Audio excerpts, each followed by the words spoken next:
Բարև ձեզ, այսօր հավաքվել ենք տնտեսական հարցերով մշտական հանձնաժողովի նիստին Հայաստանի Շնորհապետական կուսակցության, հավաքվել ենք բավական էքստրեմալ իրավիճակում մեր երկրի համար, երբ որ Ռուսաստանի սանկցիաները տեսնում ենք եւ տեսնում ենք նաեւ Եվրոպայի մեկնաձեռքը, բայց արդյունքում շատ հարցեր կա մեր ժողովրդի համար, որ պետք է բարձրացնենք, իհարկե, քանի որ էքստրեմալ իրավիճակը խիստ ռեգլամենտով չենք շարժվի, այլ բոլորի մտահոգող հարցերը կբարձրացնենք անկաշկանդ ձևով, որովհետև շատ դեպքերում գործարարները ինչ-որ հարցեր չեն բարձրացնում, ասում կարող է ինչ-որ մեկի դուրը չգա, մենք չենք ցույց տա ձեր դեմքը եւ նաեւ չենք ասի ով է հարցը բարձրացնում, բայց նախ իրավիճակի գնահատականը ես կարճ տամ ու անցնենք առաջ։ Եկավ Ուրսուլա ֆոն դեր Լեյենը Եվրահանձնաժողովի նախագահ եւ ներկայացրեց, որ որոշ ապրանքների գծով մաքսատուրքերը կհանի Եվրոպան, շատ հարցերով շատ արտոնյալ ռեժիմներ կստեղծի մեզ համար։ Դա իհարկե ողջունելի է, շատ կարևոր է այս լարված իրավիճակում, բայց պետք է մարդիկ կոնկրետ դա հասկանան, կոնկրետ տեսնեն դա, որովհետև մի բան է քննարկելը, մյուս հարցը մարդը պետք է հասկանա։ Եվրամիության հանձնաժողովի նախագահ, այլ կերպ ասած Եվրամիության վարչապետը եկավ մի բան ասեց։ Դա արդյոք իմպերատիվ որոշում է եւ տարածվում է անդամ բոլոր պետությունների վրա։ Թե կարող է մտնես մի պետություն, նա ասի ես պրոտեկցիոնիզմի քաղաքականություն եմ կիրառում իմ արտադրողի նկատմամբ եւ ես միևնույնն է այդ մաքսատուրքը օգտագործել եմ, կամ ենթադրենք այլ ռեժիմ ունեմ, կամ սանիտարական այլ նորմեր ունեմ, հեշտ պարտադիր չէ, ումից դա պետք է մարդը իմանա, երբ որ Ուրսուլա ֆոն դեր Լեյենն ասում է 450 միլիոնը շուկան բացել եմ ձեր առաջ, շատ ուրախ ենք մեզ համար է, ձեզ համար էլ, բայց մենք առարկայական պետք է հասկանանք, դա բոլորի վրա է տարածում, թե ոչ, բացի դրանից Եվրամիությունն ունի իր մաքսային միությունը, կան երկրներ, որոնք մաքսային միության անդամ են Եվրամիության, բայց Եվրամիության անդամ չեն։ Թեկուզ փոքր երկրներ են Անդորան, Սան Մարինոն, Մոնակոն, բայց Թուրքիան էլ նաև այդ տարբեր տարիներ, տարբեր ռեժիմներով իրանք պայմանագրեր են կնքել Եվրամիության հետ։ Հիմա մենք ուզում ենք հասկանանք Եվրամիության նախագահի հայտարարությունը տարածվում է այդ երկրների վրա, թե չի տարածվում, թե դա այլ ռեժիմ է։ Սա կարևոր հարց է, որպեսզի մարդիկ այդ հարցը բարձրացնում են, մենք կարողանանք պատասխանենք։ Կամ աջակցությունը Հայաստանին ներկայացնում են ֆինանսապես, դա էլ ենք հասկանում, ֆինանսապես օգնում են մարդուն, որը ապրանքը թափել է այդ փողը տալիս են, շատ ուրախ են, որ դա օգնեն։ Թե դա նպաստելու է, որ մենք կարողանանք այդ շուկան մտնենք, այդ խնդիրները լուծենք։ Բացի դրանից,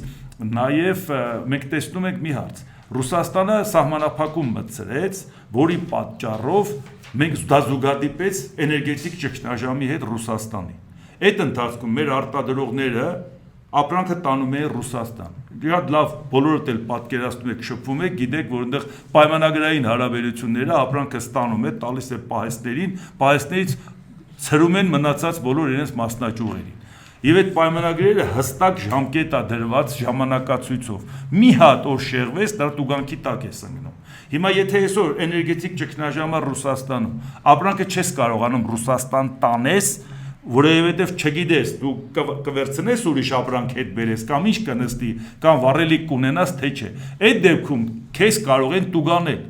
Բայց եթե այսօր պետությունն է փակել այդ ճանապարհը Ռուսաստանի, դա համարվում է ֆորս մաժոր։ Այսինքն մեր տնտեսվարողները, որոնք ի վիճակի չեն հիմա ապրանք տանել Ռուսաստան էներգետիկ խնդրի պատճառով, սանկցիայից խուսափում են, որովհետև ֆորս մաժոր է, իրանց պետությունն է ճանապարհը փակել։ Բացի դրանից, այսօր երբ որ Նիկոլ Փաշինյանը խոսեց նավացի, որ ԵԱՏՄ-ի շրջանակում են գործելու, երբ որ Ռուսաստանում ինքը հանդես եկավ, նաև ուրիշ հարց է առաջանում։ Եթե Ռուսաստանը մեր առաջ արգելք է դնում, Եվրոպան ասում է, ես ձեզ պատրաստ եմ աջակցել,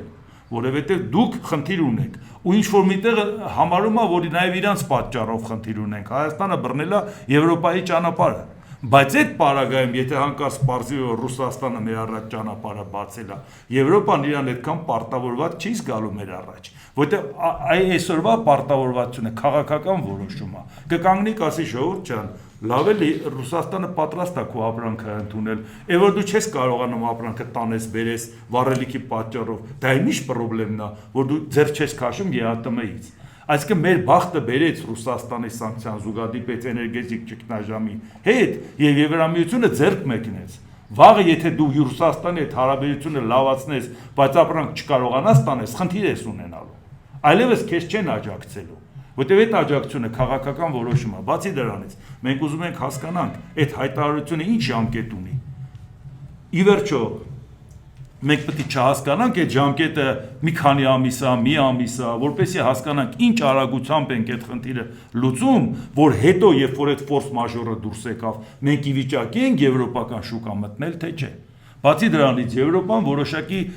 հումանիտար ծրագրեր է իրականացնում երրորդ երկրներում։ Պատրաստ են արդյոք իրանք ոչ թե փող տան թափած ապրանքին փողը տան կոմպենսացնեն, որ վստահ չեն, որ բոլորը կոմպենսացնելու են։ Այլ իսկապես օգնեն երրորդ երկիր այդ ապրանքը գնա, բացի դրանից գոնե մենք այդ շուկաները կօգտագործենք։ Դուք պատկերացնում եք տնտեսավորին մեծ լավություն չի, որ ինքը ապրանքը թափի դու փողը տաս։ Մարդը դրա վրա աշխատել է։ Եթե մենք կարող ենք իրանց ասել ոչ թե այդտեղ գումարն է կարևոր, այլ այդ գումարով մեզ համար այլընտրանքային մի հատ ճանապարհ գտնես որևէ տեղ, մենք դա էլ հասկանանք։ Մենք այո, էկոնոմիկայի նախարարության հետ կապված մենք վստահ պետք է իմանանք, որ թեժ գիծ կա, որի պարագայում մարդիկ կարող են զանգել եւ իրենց հետաքրքրող բոլոր հարցերն իմանան։ Այսօր մենք ինչքան ենք մեր անձնական կապերով փորձում դրսի այդ հարցեր լուծել, հարցեր են տալիս, որոնց պատասխանները մենք չգիտենք, որովհետեւ գրած չի միտեղ որ կարդաս, աշխատանքային կարգով դա որոշել են։ Հիմա մենք կարողանանք մարդկանց ասենք կամ հարցրեք մեզ, կամ զանգեք թեժ գծին, որ այս խնդիրները, որը մենք հիմա բարձրացնում ենք, եւ հետո չասենք, որ դա միայն Եվրամիությանն է վերաբերում։ Այսօր ապրանքները հանվում է նաեւ ուրիշ շուկաներ։ Մենք էլ հասկանանք, այդ շուկաների հետ կապված ով է հաշվառում անում։ Ինչ ձևով կարողանանք դա իմի բերենք, որպեսզի այդ բոլոր հարցերի պատասխանները մենք դնենք սեղանին։ Ի վերջո մենք մի բան պետք է հասկանանք։ Հայաստանի Շնորհապետական կուսակցությունը մասնակցել է ընտրություններին, դա ստացել է կարգավիճակ պետության կողմից։ Պետությունը եթե ասում է ես ֆինանսավորում եմ, դա թոշակ չի, դա կանխավճար է, դա ավանս է նրա համար, որ դու եթե քո ուժերով ստացել ես այդ կարգավիճակը, օգնենք քեզ ավելի մեծ կարգավիճակ ստանաս։ Այնպես չի, որ եթե մենք բարեկիրթ ենք կմտածենք ժողովրդի մասին, մենք պարտավոր ենք մտածել, պետությունը մեզ պարտավորեցնում է, իսկ եթե մենք պարտավոր ենք, պետությունն էլ է պարտավոր, իշխանությունն էլ է պարտավոր այդ բարձրացած հարցերին պատասխանի, չի կարող ասել ձեր գործով զբաղվեք, մեր գործը հենց սա է, այն ինչ որ ժողովրդին խոստացել ենք դա է։ Այսինքն մենք իրավունք ունենք այդ խնդիրը բարձրացնելու եւ դրա համար նաեւ կխնդրենք պարոն Սիմոնյանին հաջորդ ներկայացուցչական հանդիպում որ կլինի կկազմակերպի մարդկանց կհրավիրեն տարբեր կառույցներից որոնք կգան եւ այդ հարցերի պատասխանները մենք իմի կբերենք բոլոր տեղերը կունենանք մենք էլ մարդկանց կասենք ի վերջո մենք հիմա այս մեր հավաքի հետ կապված ինչ ենք անելու ինչ խնդիրներ մենք կարող ենք լուծել առաջինը հանրայնացնել այն խնդիրները որը ձեր մոտ կա երկրորդը Պատկան մարմինների առաջ իմի բերած հարցերը բարձրացնենք, ասենք, այս խնդրին ինչ խնդրեմ ունեք, ինչով մենք օգնենք ժողովրդին կամ ձեզ կամ որևէ մեկին, որ այդ խնդիրը լուծի։ Երրորդ, դիմենք մեր սփյուռքահայ հայրենակիցներին, ասենք, եթե այսօր ձեր ամենամեծ հայրենասիրությունը նա է, որ գնաք հայկական ապրանքը առնեք, եթե պետք կլի ձեր բարեկամներին հյուրասիրեք, պետք կլի ձեր աշխատանքի տեղը տարեք։ Եթե ումից էլ նեղացած եք Հայաստանում նախկին իշխանությունից դա ներկա երկրից պետությունից հայրենիքից չեն նեղանում, ոչ էլ Հայաստանցուց, ոչ էլ Հայաստանից։ Այսօր ձեր ամենամեծ հայրենասիրությունը դա է, մաքսիմալ ձևով մարդկանց ծանոթացնել այդ հայկական ապրանքին։ Եվ այդ ինֆորմացիան, որը իրանք կունենան, մենք կարող ենք մարդկանց ասել, որ այս երկիր գնաց, այս տեղի ունեցավ, այս հարցերը եղավ։ Եվ չորրորդ տեղը դա դիմենք նաև Եվրամիության պետությունների դեսպանատներին եւ ասենք դուք այս առաքելությունը ստանձնել եք մենք էլ ժողովրդի առաջ պատասխանատվություն ենք ստանձնել ինչով դուք օգնեք մեզ ինչով մենք օգնենք ձեզ նամակով դիմենք այդ մարդկանց այդ խնդիրները բարձրացնենք ասենք օպերատիվ աշխատանքի մեջ ինչ խնդիրներ դուք ունեք եկեք մենք այդ հարցերի հետ կապված այդ ամեն ինչին անդրադառնանք ու դրա համար եթե կան կոնկրետ հարցեր հնչեցրեք որից հետո էլ կամփոփենք նաև պարոն Սիմոնյանն էլ ասելիք կունենա կասի ու մենք ի վերջո կիմանանք թե մեր առաջի քայլը այս իրավիճակում որն է մենք այդ քայլերը մենք բոլորս հիմա անում ենք բայց դա կազմակերպված ձևով մի ձեռագրով չի արվում որովհետև մենք բախվում ենք այդ խնդիրներին որ իշխանությունները ասում են ամեն ինչ լավ է Եվրոպան հարցը լուծել է այն ընդդիմությունը ռադիկալ կանգնում ասում ոչ մի հարցել չեն լուծել ապրանքը մնացել է մարդկանց վրա հիմա մենք ինչ խնդիր ենք լուծում փափուկ բաց դնենք գլխների տակին դա էլ լուծում չի մարդկանց հույսը կտրացնենք դա էլ լուծում չի եթե մենք այսօր գոնե պետք է կարողանայինք ասենք քանի ֆուռ այսօր Ռուսաստանում կանգնած որ չի կարողանում գա վառելիքի պատճառով ժողովուրդ ջան հասկացեք դուք այսօր դժգոհում եք բայց գոնե ձեր դժգոհությունը լսող կա Վաղ է այդ դժգոհություն չեք պատկերացնում, որ նույնիսկ ֆիզիկապես չեն կարողանում հետ գալ։ Էս է այդ երկրի վիճակը։ Այսինքն մեծ սպասելիքներ մի ունեցեք, որ ինչ որ քաղաքականության պատճառով ճանապարհը փակվել է։ Ի վերջո այսպես նայենք, Հայաստանի շնորհապետական կուսակցությունն ասել է կստանան բավարար չափով ձայն, հայտ կներկայացնեմ Եվրամիությանը։ Մեր մեղքով չի, որ սահմանը փակել են։ Բայց մենք ինչպես ենք մտածում, իսկ մեր ասելուց պիտի փակեին, չէ՞։ Մենք պետք է ասենք, եթե մենք լծակներ ունենայինք, ուրիշ ձևի հարցը կլուծենք։ Լավ, լծակները չունենք, բայց այնքան ինչքան այդ մասին խոսել ենք, ես էլ, պարոն Սիմոնյանն էլ, դուք էլ, ի վերջո մարդը ասում է, լավ, հիմա սահմանը փակել է, դուք ինչ ունեք առաջարկելու։ Մենք մեր կոնկրետ առաջարկությամբ ցույց տանք, որ մենք պատրաստ էինք դրան, եթե իրանք այդ քայլը անեն, մենք պատասխան քայլը անենք։ Այնպես որ եթե հարցեր կան, դուք ասեք դա էլ մենք քննարկենք, որպեսզի իմի բերենք, իմանանք ինչ ենք ի վերջո սպասում մեր այս հանդիպումից։ Խնդրեմ։ Տեսեք, ուրեմն խնդիրը հիմնական որն է, ես որ իմ գործընկերների հետ շփվում եմ, իրանք ասում են Ֆրանսիայում դուանը մեզնից պահանջում է, դուանի իրաց մոտ մաքսայինն է, այսինքն մաքսայինի աշխատողը պահանջում է սենց տենց ապրանքի մաքսը, ասում է դու բեր վճարի, բանավոր խոսքով ես չեմ կարող այդ մաքսը քեզանից չվերցնեմ։ Հետո երբ որ օրենք կլինի, որով որ հայկական ապրանքները լիարժեք կամ թեկուզ մասամբ գրված կլինի, որ ազատված են մաքսային հարկից, այդ ժամանակ կգաս քո վճարումը հետ կվերցնես։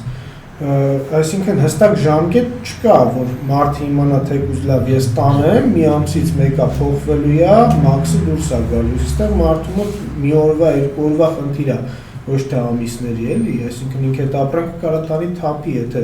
մի քանի օրվա մեջ իր խնդիրը չլուծվի, այլ ամիսներով լուծվի։ Իհարկե, որովհետև նորմալ շուտ փչացող ապրանքները շատ լավ դե կարծում եմ մենք դա հիմա կարձանագրենք նաև ձեր բարձրացրած խնդիրը, որպեսզի նաև ասենք այդ ինչ որ հիմա ասվել է, կոնկրետ դա իրականության հետ ինչպես է առնչվում։ Հայտարարությունը շատ ուրախ ենք, այո, իրականության ինչպես է առնչվում։ Խնդրեմ։ Հետևյալն եմ ուզում ասել, ուրեմն այդ խնդիրը բացահայտելուց եւ Եվրոպան երբ որ շուկան բացեց Հայաստանի ապրանքների առաջի հարցը հետևյալն է առաջանում է. ով է պատասխանատու Հայաստանում կառավարական մակարդակով, եթե այդ ապրանքը արկետից պետք է հասցնենք եվրոպական որևիցե մի պետություն։ Ճանապարհը որն է, նախկինում Ռուսաստան արտահանելը համեմատաբար մի փոքր ավելի հարմար էր, ճանապարհների ծանոթ էին եւ մեր տնտեսարողները այս կամ այն ճանապարհներով ինքնուրույն դաժե կազմակերպում էին այդ ապրանքների արտահանումը Ռուսաստան։ Այլ խնդիրները ներսում յուրացման խնդիրները։ Դրանք երկու տարբեր խնդիրներ են։ Հիմա առաջի խնդիրը Եվրոպա արտահանելու ճանապարհները որոնք են, ինչ ճանապարհներով են դա արտահանելու, նկատի ունեմ նաև այդ ապրանքը կփչանա ճանապարհին, ինչ ժամանակացույցով է, սառնարանների խնդիր կառաջանա կամ տրանսպորտի կամ ճանապարհները միջանկյալ ճանապարհներ կլինեն, որոնք արգելափակ են կամ թույլտվություն կպահանջեն, եւ երկրորդը տարբեր պետություններ մուտք գործելուց կանոնները, օրենքները այդ պետություններում, այդ ներսում արդեն ապրանքների իրացման ճանապարհները որն են, ովքեր են դրանք պատասխանատու, ով պետք է կազմակերպի, արդեն Եվրոպայի ներսում։ Տնտեսարողը հասավ Եվրոպա, այդ ապրանքը հասցրեց, բայց դրա հաջորդ քայլը որն է լինելու։ Այո, ճիշտ հարց եք բարձրացնում, որովհետև այսպես նայենք, պետական մակարդակով քաղաքական որոշում է կայացվում կամ Եվրամիության ղեկավարության մակարդակով Հայաստանի ղեկավարության, բայց ապրանքը ստանում է մասնավորը, որն է պետության դերակատարությունը այս էքստրեմալ իրավիճակում, որ մարդը ապրանքը տանի հասցնի եւ հասցեատիրոջը հասցնի։ Նախ հասցեատիրոջը ի սկզբանե պետք է գտնի որ գնա, այսինքն առնող պետք է գտնի որ գնա։ Հիմա մեզ համար նաեւ ինչն է շատ կարեւոր է ձեր բարձրացած հարցերից մեկն էլ Ուկրաինան Եվրամիության անդամ պետություն չի, բայց ինքը առաջինն է ձեռք մեկնել ու ասել է ես պատրաստ եմ դա անել եւ արդեն ապրանք Հայաստանից գնացել է Ուկրաինա։ Դրա համար նաեւ կարեւորում ենք ու նաեւ այդ հարցում էլ նաեւ խոսել ենք պարոն Սիմոնյանի հետ, որ նաեւ Ուկրաինայի ներկայացուցիչ առևտրահաշտաբերական պալատին անել հրավիրենք այդ ուղիների հետ կապված ասի, որտեղ մտնելով Ուկրաինա դու կարող ես հանգիստ մտնել եվրոպական ցանկացած երկիր, նա հարևանությամբ մի քանի եվրոպական երկիր է։ Բացի դրանից նախ ի վերջո Ուկրաինա գնալու ճանապարհն է մեզ համար կարեւոր։ Մենք խոսում ենք Թուրքիայի հետ կապված, ես ինչի նշեցի մաքսային միության անդամ, բայց ոչ Եվրամիության անդամ։ Այդքան փոքր պետությունները չէր, թող չնեղանան որ ասում ենք փոքր, բայց ինչքան Թուրքիան, որը բացի են, որ հարևան պետություն է, նաև ինքը այդ մաքսային միության անդամ է։ Ի վերջո այդքան խոսում են, այդ հարցը կարողանանք ճանապարհը օգտագործենք։ Թուրքիան որպես տրանզիտ մենք կարողանում ենք նորմալ աշխատենք կամ Թուրքիայի հետ։ Մենք մենակ լսել ենք մի բան, որ Թուրքիայի ճանապարհը բացենք, Թուրքիայի ապրանքը գա հայկական շուկային, մենք գիտենք թե ինչ խնդիր կունենա մեր տեղական արտադրողը, բայց մենք չգիտենք կարողանում ենք այդ ճանապարհից նորմալ օգտվենք եւ գնանք ցամաքային ճանապարհով մտնենք Եվրոպա։ Եթե Թուրքիայի ճանապարհը ամենայն դեպս ինձ թվում է, որ անկախ նրանից մենք թողենք մենք մուտք գործենք Թուրքիա թե ոչ, նախ ճանապարհը մի փոքր երկար է Թուրքիայում, հեռավորության հետ կապված, եւ երկրորդը թուրքական օրենքները չեմ կարծում, տենց հեշտ ու հանգիստ խոչընդոտ թողնելու են, որ այդ ապրանքը հարկետից հասնի բեկեք եւ իրանց սահմանից դուրս գան մտնի եվրոպական որևիցե սահման։ Այստեղ խնդիր հաստատ կունենանք, որովհետեւ հարց է առաջանում Թուրքիան ով է դա կանոնակարգելու։ Հայկական բեռները սովորաբար Թուրքիայից Հայաստան բեռներ, որ գալիս են նախկինում, իմ ունեցած տվյալներով դա գրանցվում էր մեր հարևան պետություն Վրաստանի վրա։ Հայաստանի վրա անմիջապես որպես ապրանքան ներմուծում չէր կատարվում։ Դիվանագիտության միջպետական պայմանավորվածություններով է լուծվում։ Այո, դիվանագիտական բացակայության պատճառով ապրանքները ֆուրերը որ գալիս են, այլ պետության անվան տակ էին մոտ գործում Հայաստան։ Հիմա արդյոք Թուրքիան կթողի հայկական ֆուրերը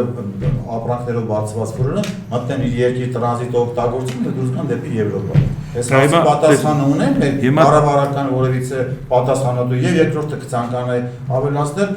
տնտեսվարողը կամ գյուղացին արտադրողը պետք է իրազեկված լինի կամ ցանկացած բան հասկանա ինչ խնդիր կարող առաջանա եւ այդ խնդրի լուծումները ումից ակնկալի, ում դիմի։ Դա շատ ավելի կարևոր է, որովհետեւ բազմաթիվ են լինելու հարցերը, պայստավորելուց եւ այլն շատ հարցեր կառաջանան։ Հիմա տեսեք, մեկը Թուրքիային վերաբերվողը նա խնդիրը ինչն է։ Այն որ Թուրքիայի հետ հարաբերությունը կարգավորել է այլ ձևաչափ է, դա դնենք մի կողմ։ Մյուսը, եթե Եվրամիությունն ասում է, որ սա մաքսային միության անդամ պետություն է Թուրքիան, էքստրեմալ իրավիճակներում եթե պետք է եղե Թուրքիայով ապրանքագնացել հումանիտար բեռներ։ Հիմա եթե Եվրոպան բան չի համար էինք ասում, Ուրսուլա ֆոն դեր Լեյենի հայտարարությունը տարածվում է նաև Թուրքիայով թեկուզ տրանզիտի ոչ թե Թուրքիայի շուկա մտնելու, թե չէ, որտեղ ասում են, որ ճանապարհը Թուրքիայով հեռու է, նայած ուր է գնում, երբ որ ինքը խոսում էր 450 միլիոնով եվրոպական շուկայի հետ կապված, Թուրքիայով կարողանում ես մտնես այն մասը, որտեղ այս կողմից ավելի հեռու է ստացվում։ Այսինքն ի վերջո ինչ խնդիր ենք մենք, ումից ինչ ենք ակնկալում, որտեղ հայտարարությունից մինչև մանավանդ որ մի բան, այդ ճանապարհները ուսումնասիրված չեն եւ երկրորդ փաստաթղթային առումով էլ մենք խնդիրներ ունենք եւ ամենամեծ խնդիրը փչացող ապրանքա։ Այս է ամենամեծ խնդիրն է, որի պարագայում մենք առանց սխալվելու իրավունքի պիտի գործենք։ Եթե այդպես չլներ, մենք ինչ խնդիր ունեինք։ Մեր ծանոթներին կարող ենք հանգիստ ասում ենք, էլի ամեն օր էլ ասում ենք, ինչով կարող եք մեզ օգնել Հայաստանին։ Այսինքն ամեն օր ենք մենք այդ մասին խոսում, բայց մարդը կոնկրետ ձեր բարձրացած հարցը մարդը բարձրացնում ասում է, լավ, այս քայլը արեցինք, արդյունքում ինչ ենք ունենալու։ Դրա համար էլ մենք պետք է նշենք մեր միայն ճանապարհի հարցը չի,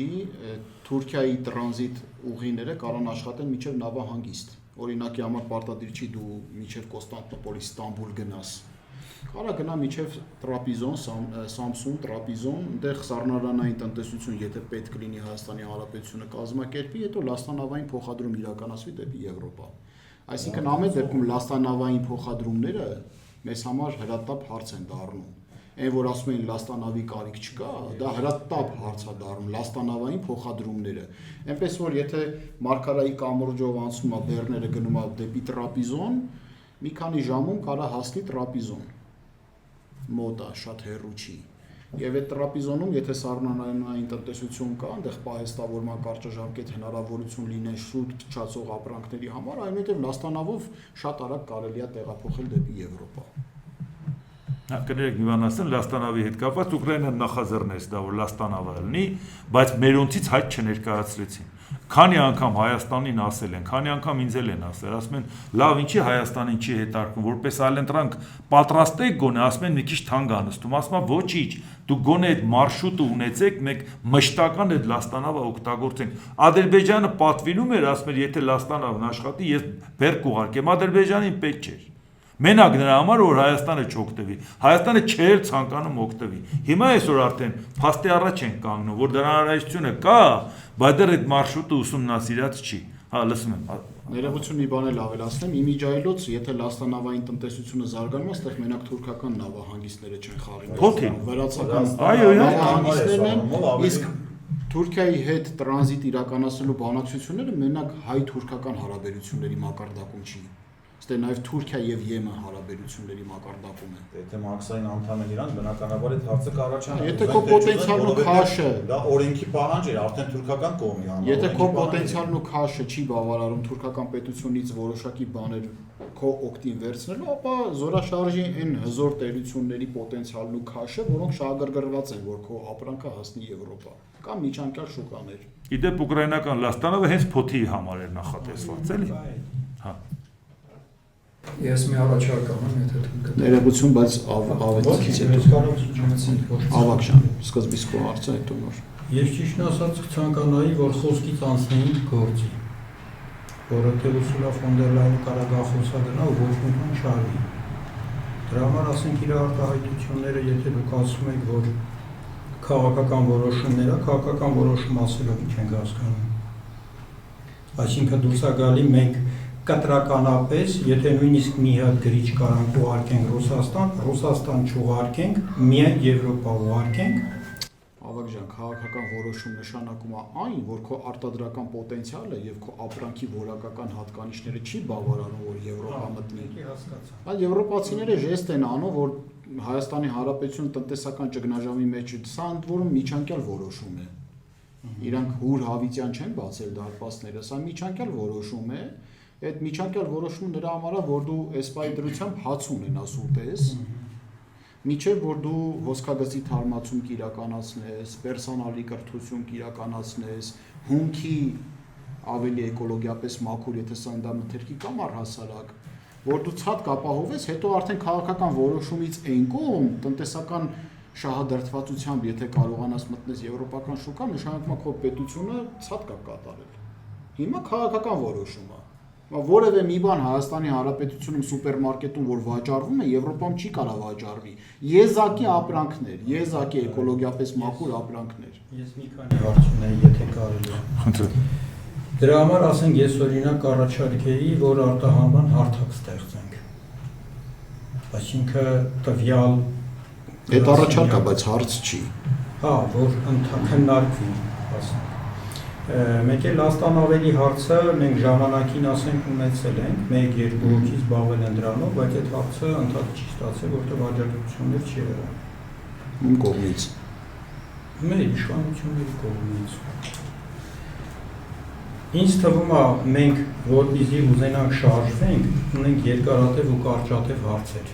Մեր կարճատև հարցերը հրատապեն, բայց այդ հարցերը լուծելով կարելի է անցնել նաև երկարատևին։ Օրինակ, եթե մեր Իրանը Եվրոպայի մրցունակ չի ճանապարհի ու գնի առումով, թանկանստում այնտեղ, մենք կարանք այդ Իրանը արտահանենք Եվրոպա ուրիշ կարգավորում։ Մենակ այդ չի, ավակ ջան։ Մենակ այդ չի, պեստիցիդների անթույլատրելի մասշտաբ է օգտագործում մեր գյուղ ոլորտում։ Դրա համար այդ երկարատև հարցեր են։ Կտանեն լաբորատորիա կստուգեն, կտեսնեն այդ ուտելու բան չի։ Մեկ էլ ասենք սենց մի հարց կուզենայի, որ ընդհանրապես ով է զբաղվում, ինչ ստանդարտներ է պահանջում Եվրոպան, ենթադրենք սննդի տեսությունը ունի համապատասխան բաժին, որ ասենք ինքը գալիս է համապատասխան ստանդարտներով ու ասում է, այ այս կոնսերվացիան կամ այս գյուղ մթերքը կամ բանը պետք է սենց ստանդարտների համապատասխանի, որ Եվրոպա մուտք գործի, ոչ թե հասնի սահմանի բերան ու այդ ապրանքը ոչնչանա։ Այլ մենք ի սկզբանե նմուշ կարանք ուղարկենք նույնիսկ այնտեղ ասենք այս նմուշի ապրանքը 60 տոննա գալիս է։ Կա տենց Մեր լաբորատորիաները այդ ստանդարտներին համապատասխան չեն։ Այդ միանշանակ համապատասխան չեն։ Դա հատուկ սարքավորումներ պետք է ունենաս այդ ստանդարտներին պատասխանես, բայց ձեր հարցից մի հատ ուրիշ հարցել է առաջանում։ Ենխնդիրը, որ մենք ուզում ենք բարձրացնենք էկոնոմիկայի նախարարության առաջ, դա էկոնոմիկայի նախարարությունն է, ոչ թե արտահանման նախարարություն։ Այսինքն երբ որ ինքը կանգնում խոստովանում է, որ մեր ապրանքը ստանդարտին չի համապատասխանում, ռուսները քաղաքական նպատակով չեն հետ ուղարկե, այլ ստանդարտներին չհամապատասխանելու, դա ասում է կառավարության նիստում վարչապետը, դա ասում է էկոնոմիկայի նախարարը, մենք մեզ հետ նստած մտածում ենք, արտահանման գնում է լավագույնը։ Լավագույնը համարվում է անորակ, բա մենք ինչ ենք ուտում։ Այո։ Ով է դրա պատասխանը։ Ինչու մեր մոտ դա չի արձանագրվում, այլ արձանագրվում է սահմանին։ Իսկ 3 ամիս առաջ մեր ապրանքները շատ լավն են։ Չէ, հարցը նա չի, այսպես է հարցը։ Նա հատուկ նպատակային ուզում է քո ապրանքը անորակ լինի։ Քաղաքական նպատակով կընդունի, քաղաքական նպատակով չի ընդունի։ Բայց քո ապրանքը որակով չի լինի։ Երբ որ մենք խոսում ենք Եվրամիության ստանդարտի մասին, ասում ենք քեզ ձգելով տանում է առաջ։ Քո ապրանքը պետք է լինի որակով, եթե եղավ որակով, Հայաստանի շուկայում էլ կլինի, դրսի շուկայում էլ կլինի։ Իսկ այսօր Ռուսաստանն ասում է, ինձ ձեռնտու է որ քոնն անորակ լինի։ Երբ կուզենամ կարգել եմ ու կապացուցեմ, որ դա քաղաքական արգելք չի։ Կհանեմ լաբորատորիայից դու բան արդյունքը կդնեմ։ Նիկոլ Փաշինյանն էլ էկոնոմիկայի նախարարը խոստովանեցին, որ մեր ապրանքը ստանդարտին չի համապատասխանում։ Նախ ես համաձայն եմ, որ ռուսական շուկան պետք է լինի ունենա այլընտրանք եւ այդ այլընտրանքի բացակայության հիմնական խոչընդոտը որակը լոգիստիկ շղթաների եւ շուկայի խնդիրների ուսումնասիրության բացակայությունն է։ Ես վստահ եմ, որ նման փոփոխություն պետք է լինի, պետք է իրականացվի պիլոտային ծրագրերից հետո։ Էկոնոմիկայի նախարարության հիմնական խնդիրը պետք է լինի լոգիստիկ շղթաների առաջի գործարքների խնդիրների հայտնաբերումը եւ ուղղումը, շուկայի խնդիրների հայտնաբերումը եւ ուղղումը, բոլոր տրանսֆորմացիաները աշխարհում այդպես է։ Մի շուկայից երկրորդը տեղափոխելու ժամանակ ստեղծվել են պիլոտային նախագծեր, որտեղ մասնակցել են պետությունը, ուսումնասիրվել է խնդիրները 1, 2, 3 դեպքով, լուծվել է, բաժանվել է, խորքային կարճ, մակերեսային երկար եւ այլն, բաժանվել է եւ լուծվել է։ Հիմա ամեն ինչ անորոշ է։ Անորոշ է։ Իհարկե։ Հիմա ու այն ուժը, որ այսօր օգնում է մասնակի արտահանելու, վաղը չի լինելու։ Մեր տնտեսությունը Եվրոպայի սպառողին պետք է հավելյալ արժեք առաջարկի։ Ոնց են բարձրացելու հավաքական պրոյեկտը, շատ բարդ է, շատ բարդ է։ Ոնց են բարձրացելու եվրոպական այլ արտադրողների հետ, բարդ է, պետք է հասկանանք մեր տարբերությունը, մեր առավելությունը եւ մեր առաջարկող արժեքը ինչքան է 450 միլիոն շուկային։ Կարճ ժամկետում ես առաջարկում էկոնոմիկայի նախարարության շատ հստակ առաջադրանք փոխանցել, ստեղծել պիլոտային ծրագիր լոգիստիկ շղթաների եւ շուկայի խնդիրների ուսումնասիրության, բան պիլոտային ծրագիրներով, լոգիստիկ շղթայի եւ շուկայի խնդիրների բացահայտման նպատակով եւ լուծման իհարկե 4 ընկերության հետ բանակցել առանձին տնտեսական ուղղություններով արտահանման, փորձել 3 ֆուր գնաց, ինչ խնդիրներ եղավ, որոնք են դրա լուծման ճանապարհները, ինչ ռեսուրս է պահանջում, ինչ ժամանակ է պահանջում, այդ ժամանակ արդեն ամեն ինչ հարթ կլինի, փաստը ցույց կտա, որ ճանապարհը սա է, A-ից B-ից հետ գնում ես այս ճանապարհով, սա է քո քարտեզը։ Հիմա մարդիկ մոլորված են, չեն հասկանում, գործարարները շուկա են փնտրում։ Մեկ օրինակ օրեր առաջ Թուրքիայի խոշոր գնորդների հետ բանակցություններ էր վարում, որ վաճառի Թուրքիան արտահանի արաբական ինքնություններ, հաշվարկ էր արել, ստացվել էր, որ ինքնարժեքից մի փոքր ցածր վաճառի գին է ստացվում։ Հիմա ինչ անենք, մենք չենք կարող այս մարդուն հայտարարենք, որ քո խնդիրը լուծել են։ Ինքը շուկայական գնի խնդիր ունի։ Այստեղ ուրիշ հարց էլ կա, շատ ճիշտ եք ասում։ Այդ ձեր ասած լոգիստիկան, այդ նախնականն է, երբ որ ապրանքը A կետից հասնում է B կետ ու հայտնվում է վիտրինաների վրա։ Բայց արդեն երկրորդ էտապը լինում է իրացնելու հարցը, գնորդ որոնելու։ Ես օրինակ նույն Ֆրանսիայից էլի մտերիմներ ունեն, որոնք որ տնտեսվարման գործունեություն են այնտեղ ծավալում, մի հետաքրքիր բան ասաց, որ հայկական շուկայում կան հետաքրքիր պրոդուկտներ, որ եվրոպացիների համար հետաքրքիր կլինեն, օրինակ հենց չրերի մասով եւ օրինակ խավիարը, օրինակ բերեց, ասեց, բայց դա շուկայում հայտնի պրոդուկտ չի, եվրոպացիները ուղղակի դրա մասին չգիտեն։ Փոխարենը կա, ենթադրենք ռուսական, հենց ռուսերեն էլ ասեմ, այդ պրյանիկ կոչեցյալը, որ շատ պոպուլյար է։ Հիմա Հայաստանի Հանրապետությունը նաև պետք է մոնիտորինգ անի, թե ոնց պետք է գովազդային մեթոդներով հասցնի պրոդուկտը պոտենցիալ գնորդների գիտակցության մեջ, որ ընտրության հնարավորություն առաջանա, ենթադրենք ինքը գնա շուկա որպես համեմունք կամ խավարդ, այդ նույն խավիարը կվերցնի, թե դա փոխարինի այլ պետությունների ինչ որ օրինակ մեքսիկական որևէ խավարտների հետ եւ այլն։ Սա խնդրեմ համար երկուսն է։ Բացի լոգիստիկան հարթելը, որ դու A կետից տեղափոխես B կետ, դու պետք է նաև եվրոպացիների համար ճանաչելի սարքես Հայաստանի Հանրապետությունում արտադրվող պրոդուկտը։ Եվ սա Հայաստանի մտածելիքն է, եվրոպացիների մտածելիքը չի։ Ես մի օրինակ ներկայացնեմ, որը կհաստատի ձեր հիպոթեզը, պրակտիկ։ Իմ ընկերը ջրի արտադրություն ունեց, գնաց Եվրոպա, ու այնտեղ իրեն ասին, որ եթե դու ուզում ես, որ քո ապրանքանիշը, քո ապրանքը հայտնվի մեր դարակաշարերում, դու պետք է վճարես 1.500.000 եվրո մարքեթինգային ծախս։ Ինքը հետ վերադարձավ, հաշվեց, տեսավ, որ այդ ապրանքանիշի ընկալման ծախսերը մի քանի անգամ գերազանցում են ներդրման վերականգնման կետը։ Հասկացա, որ չի կարող, ուղղակի չի կարող։ Բայց եթե լինի համակարգված մոտեցում հայկական ապրանքի ընկալումը փոխելու վերաբերյալ, սա կլուծվի։ Այսինքն խնդիրը միայն այդ դարակաշարին հասցնելը չի։ Այո, այլ իրացնելը։ Այո, նաև ինքը իրացնելը։ Իրացնելը։ Եվ դա այո, դա շուկայական խնդիր է։ Շուկայական խնդիր է համաձայն։ Հետո մի բան է, որ պարոն Անդրեյան թեկոզ ասես մեր հայրենակիցները խնդրենք թող գնան։ Այդ հայրենակից չի ասում, որ որտե ես գնամ գնեմ։ Որ խանութում ալենեն, որ երկրում ական, որ դա աշխատանքա, որ պետքա տարի։ ամենամեծ աշխատանքը է սպառմանքի հետևի։ Բայց իլերում են այս հարցին, որ այո, սրանք հարցեր են, որոնք որ բաց են մնում Հայաստանի Հանրապետությունում։ Ես նաև մի փոքր բան ունեմ ավելացնելու, պարոն Անտինյանը քիչ առաջ ասաց, որ այո, Շնորհապետական կուսակցությունը բավականին պատկառելի դիրքավորում ունի ներքաղաքական դաշտում եւ սա նաեւ իրենից ենթադրում է պետության կողմից ֆինանսական աջակցություն կուսակցությանը։ Սա ոչ միայն աջակցություն է, այլ նաեւ ոնց արդարացիորեն նշվեց, պարտավորեցնող հանգամանք է, որ մենք պետք է գործ անենք։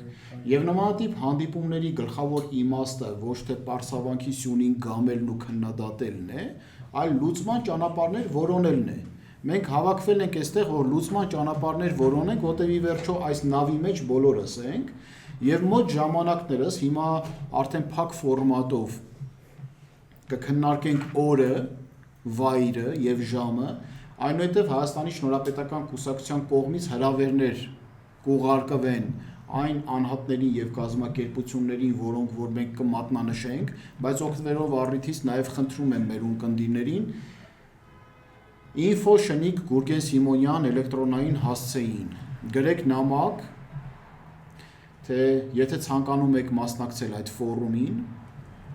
եւ նաեւ մեկնաբանություն թողնեք, թե ինչու ձեզ հենց պետք է հրավիրենք։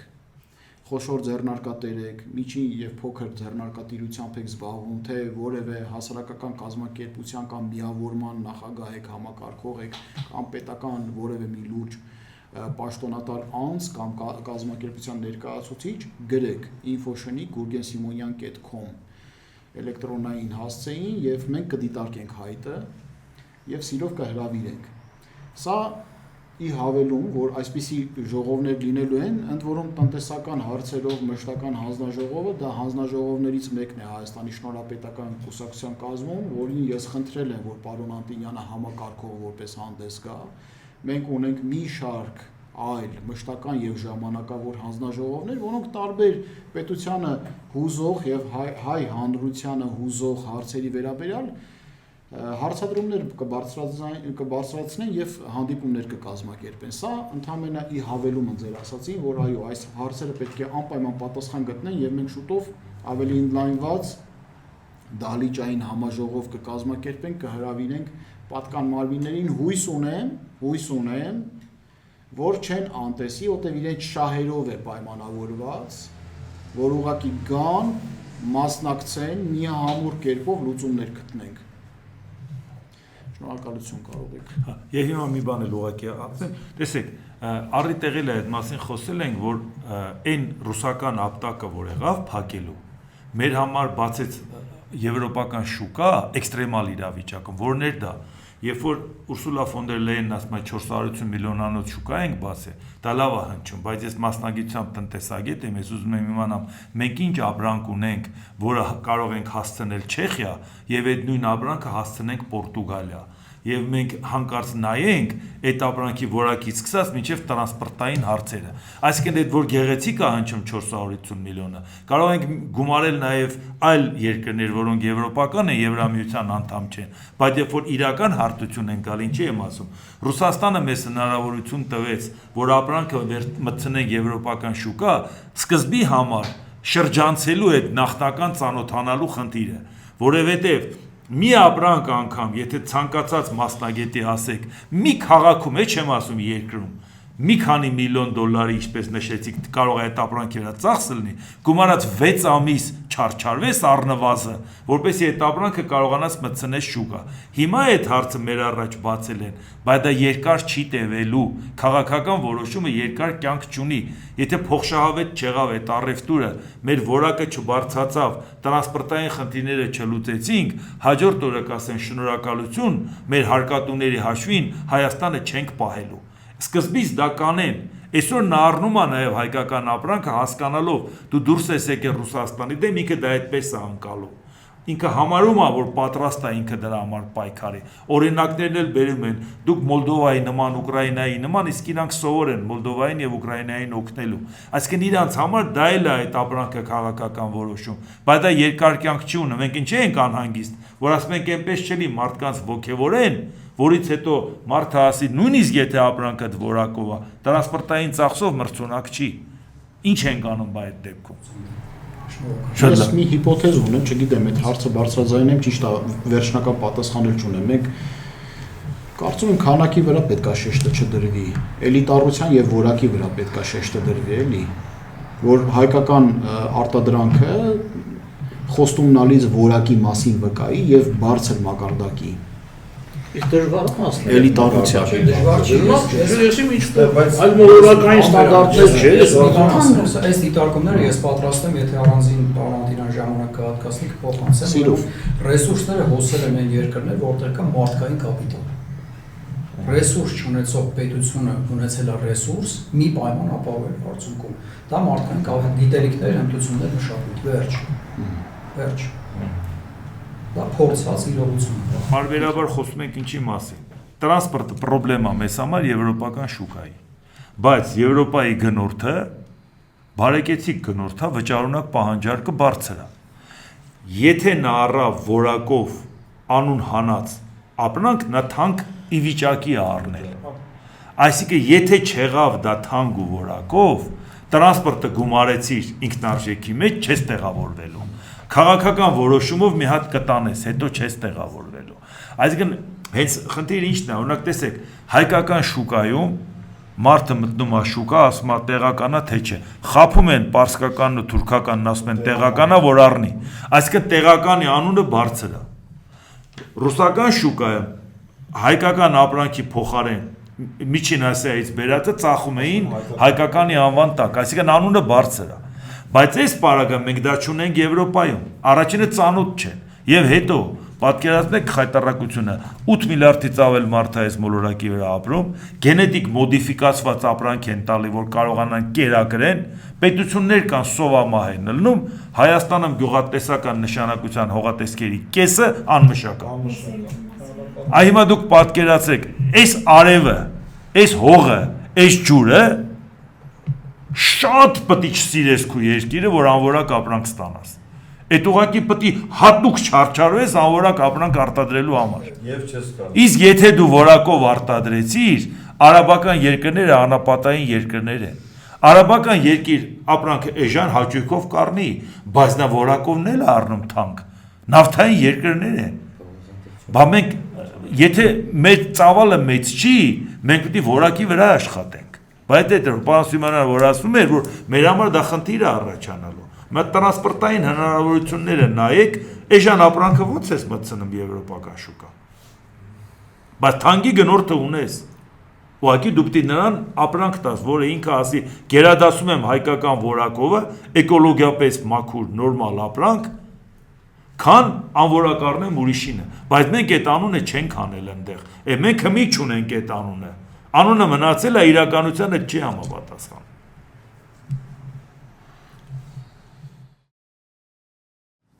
Նայած ասեմ այդ հարց, նախ մի խնդիր կա, մենք ինդուստրիալ գյուղատնտեսություն չունենք, որտեղ մենակ են թողի գյուղը։ Հիմա այսպես նայենք, պետությունը ունի կարգավորիչ վերահսկիչ ֆունկցիա, ավելի բան շուկայական տնտեսությունում չենք սպասելու, որ ինքը կամ ապրանք արտադրի, կամ ապրանքը իրացնի, բայց ցանկացած գերակա ճյուղ հայտարարելով ինքը կարողանում է տնտեսության որոշ ոլորտներ զարգացնի, ոչ միայն պիլոտային ծրագրով, այլ զուտ հենց ոլորտը գերակա ճանաչելով, որտեղ ի վերջո քո հարկատունը վաղը աշխատեց այդ մարդը բարիք է ստեղծելու քո պետության համար։ Ինչ վերաբերում է կոնկրետ ապրանքներին, հիմա այսպես նայենք, պետությունը նաև կարողանում է ռեկոմենդացիա տա։ Շատ դեպքերում գյուղացիները ասում են հողին կարճած ենք, բայց այնպես չի, որ նրանք հրաշալի պատկերացնում են ամենաբարձր բերքատվություն ունեցող ապրանքը, եւ այդ ապրանքը կիսաֆաբրիկատ կամ պահածոյացված դրսում կարող են իրացնել թե չէ, կամ էլ թե չէ համապատասխան խոհարար տղեկին ասեն գլխարկները դրեք սիրուն եկեք նստեք, մեզ ասեք այս ապրանքից ի՞նչ կարակ արտադրեք, որպեսզի մարդիկ իրենց տնտեսությունում դա օգտագործեն։ Մեր մոտ այդ խնդիրները լուծված չի։ Մենք իսկ եթե այդ հարցը առաջանա կոնկրետ ինչ, այնպես չի որ ամեն մշակաբույս մեզ հետաքրքիր է, որովհետև կարող է նա բերքատվությունը բարձր չլի, գինը բարձր չլինի, մեզ ձեռնտու ունի ինչ-որ բան ներմուծել, բայց դրա փոխարեն արժեքավոր բան արտադրել։ Օրինակ մեր մոտ մենք հասկանում ենք, չէ, առյուծաձև մհերից սկսած ասում են մենք ծորեն չունենք, բայց դա չի նշանակը, որ մենք դի ծորեն ունենանք, որովհետև դրա եկամտաբերությունը ցածր է։ Ինչ որ քանակությամբ դու դա ունես, հասկացանք, մնացածը դու պետք է ներմուծես, այդ հողը օգտագործես ավելի բարձր բերքատվության եւ ավելի բարձր արժույթ ստեղծելու նպատակով։ Այդ դեպքում չես անհանգստանա, որ ինչի եմ ներմուծում։ Ներմուծում ես այն ինչ որ հարմար գինա, արտահանում ես այն, ինչ որ քեզ քո բնակլիմայական պայմանների համար ավելի հարմար է։ Այն ինչ որ մենք հիմա քննարկեցինք, ինչ որ մի մասը կառանձնացնենք մեզ համար ուղղակի հանրայնացնելու համար, մնացածը աշխատանքային կարգով մեր քննարկումը կդառնա կոնկրետ տեսք կստանա առաջիկայում, երբ որ դահլիճային հանդիպում ավելի ներկայացական կազմով կլինի, հաստատ դրանից հետո մի հատ էլ կհավաքվենք, մենք իմի բերենք, թե ի վերջո ինչ խնդիրներ բարձրացրեցինք, այդ խնդիրներին ինչ լուծում ստացանք, ինչ ենք պատկերացնում, այսպես մտածենք, այսօր համարենք այդ էքստրեմալ իրավիճակը հրդեհ հանգցնելու պահն է։ Հրդեհ հանգցնելու ժամանակ իրար հետ չեն վիճում, թե դու ես մեղավոր կամ դույլը դու բեր, այդ մյուսը ինքը անի, խողովակը մյուսը։ Այդ դեպքում բոլորով կպնում են հանգցնում, բայց չեն մոռանում նշել, թե ինչ կանխարգելիչ քայլեր պետք է անեինք, որ հաջորդ հրդեհը չլինի։ Հիմա մենք երկուսը զուգահեռ պետք է անենք։ Մեկը մենք բոլոր հնարավոր մեր կապերն օգտագործենք կազմակերպականից սկսած մինչև անձնական կապերը, որ այս վիճակից դուրս գա, որովհետև ինչ որ մարդիկ չարախնդալով ասում են, այ թող ապրանքը փչանա, խելքները գլուխները գա, ում խելքը գլուխը գա, վարկի տակ մտած գյուղացու, ում, որի երեխան միտեղ սովորում է վճարովի չի կարողանալու գումարը մուծի, այսինքն մենք ում դեմ ենք պայքարում, ում ենք ուզում դաս տանք։ Մենք դա այսօր մտածենք այդ մարդը այդ վիճակից դուրս գա, Ժողովուրդ ջան, եթե նույնիսկ այդ գյուղացին իր ամբողջ ապրանքը թափի, դրանից իշխանափոխություն չի լինի։ Այն մարդիկ, ովքեր չարախնդում են դրա համար, նրանք պարզապես այն մարդու կողքը չեն կանգնած։ Այն մարդուն օգնենք այդ վիճակից դուրս գա, մնացած քաղաքական հարցերը անընդհատ կարող ենք այդ թեմաներով խոսել։ Եթե դեմ չեք ուղղակի, որ մենք ավելի մեր կազմակերպական բանի հունի մեջ բերենք, այն ինչ որ մեր քննարկելու է մեկ, այն ինչ որ ուզում ենք հանրայնացնենք երկուս, այն ինչ որ այդ բանի ժամանակ կարվի, հանդիպման ժամանակ կարվի, հետո կհավաքվենք նորից կամփոփենք։